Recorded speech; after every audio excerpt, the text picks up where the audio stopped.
thinking about how we protect the world, how we protect the resources of the world. We had the problem in Flint, but we saw it as a sociological problem, not as an environmental one. That's right. That's right. We got into it when they tried to kill us, right? That's right. Rescue me if I'm wrong. Go ahead. They don't care where we live or die. You know, those are the people that write things like throw mama off the train. That's it. Those are the people that build hospitals for their dogs and deny their elders insurance. Those are the people that hate humans all over the world but call their dogs son and daughter. I hope we're not like that. I just hope and trust. Although I think I might have lost a couple people. But you have to admit there's something wrong with humans that feel more anger and desolation at the killing of a dog or a gorilla or a lion than they do a human being. In fact, they celebrate the killing of human beings. These are the people that say they're against killing of unborn, but they've spent so much time trying to kill those alive. Be consistent. Don't bring people in the world to kill them. That's right.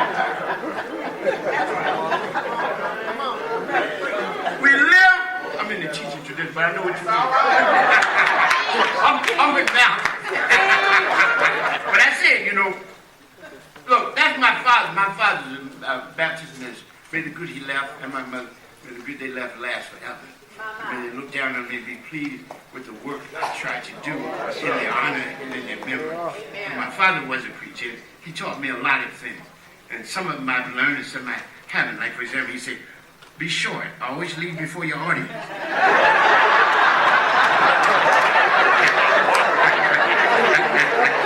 He never preached a long sermon. And one of the things, well, okay, I had trouble. You know, I lectured 4 hours one time. The longest lecture is Minister Farrakhan. But I did lecture 4 hours one time at Island Harvey. But anyhow, that's another thing. So let's go. I want you to enjoy this. I don't want it just to be a lecture. I want it to be a conversation. That's why I sat down. You know what I mean?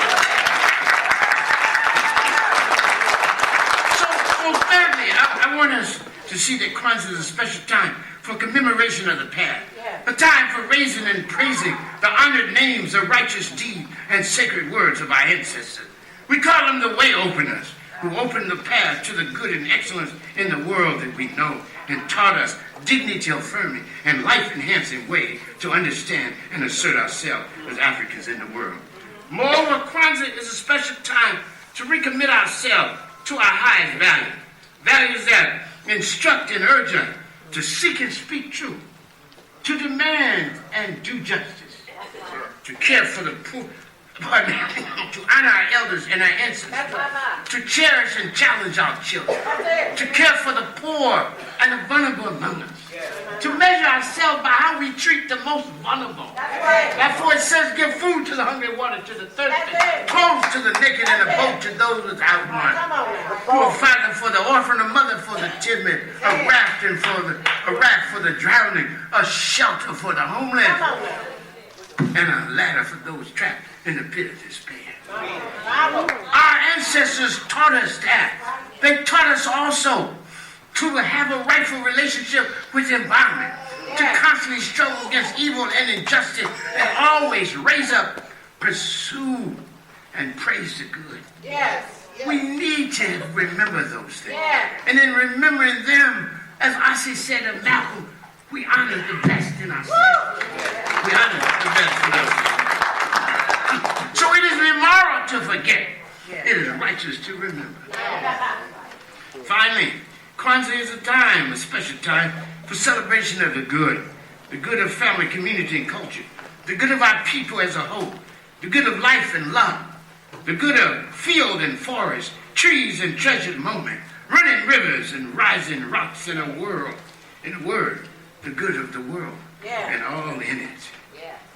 of Kwanzaa then is also informed, however, not only by the ancient values and views and practices, but also by the Black Liberation Movement.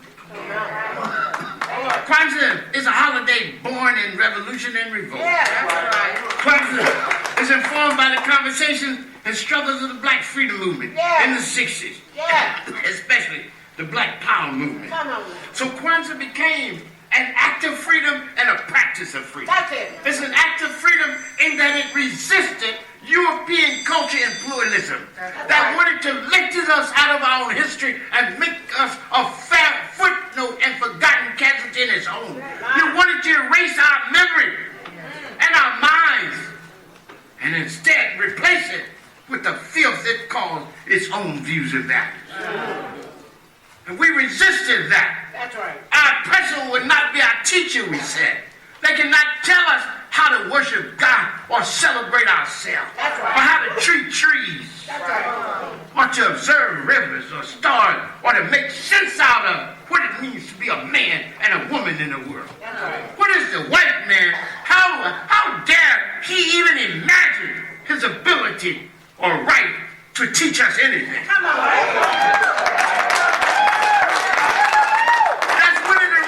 He spent so much time trying to discredit Kwanzaa. Every year they crowd out the woodwork. Why spend so much time? If this is nothing, don't even talk about it. They tried that and it didn't work, right? So what they try to do is to find some regard motion they can to find something wrong. You see, they don't study, and I say you need to study more so you can answer all these things. I did an interview just before I came down here.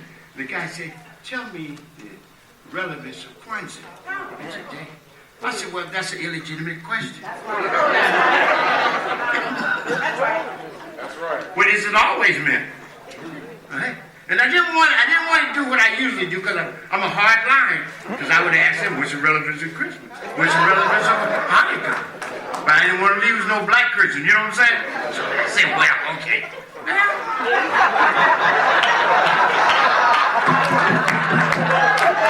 I said, hold up, Mama. Then the 60s, I just went right for the juggler, you know what I mean? I said, let me what? And see, Jimmy always tells me, she always checks me. After we do this lecture, she'll do me a debriefing. And she'll tell me things I was stressed and some things I need to rephrase. What you say, Tim? And it all sounds good. That's why she's at my right hand. So look at Kwanzaa as a liberation holiday. It's an act of freedom and it's a practice of freedom. It's an act of freedom in breaking away from European-dominated ways of celebrating and understanding ourselves. And it's a practice of freedom by defining ourselves, naming ourselves, celebrating ourselves, right? And doing for ourselves whatever we see that is good and beneficial. It's so beautiful to be able to draw from the infinite richness of your own culture, right? And to find different ways of expressing blackness in the world, Africanness in the world. That's a beautiful thing for me. You know, it's itself, celebrates, sustains, and develops itself, and introduces itself to history and humanity. And that occurs on 7 levels. History, religion, social organization, economic organization, political organization, creative production, which is your art, music, literature, and finally, ethos, the collective psychology that you achieve as a result of practice on the other 6 levels, in the other 6 areas, right? So when I say I'm a culture nationalist, I mean I do religion, I do history, I do sociology, I do economics, I do politics, right? I do art and literature, creative production, and I do psychology. Right. That's not an area I don't deal with. So when I say I'm a cultural nationalist, that means, number one, I see black people as essentially a cultural nation.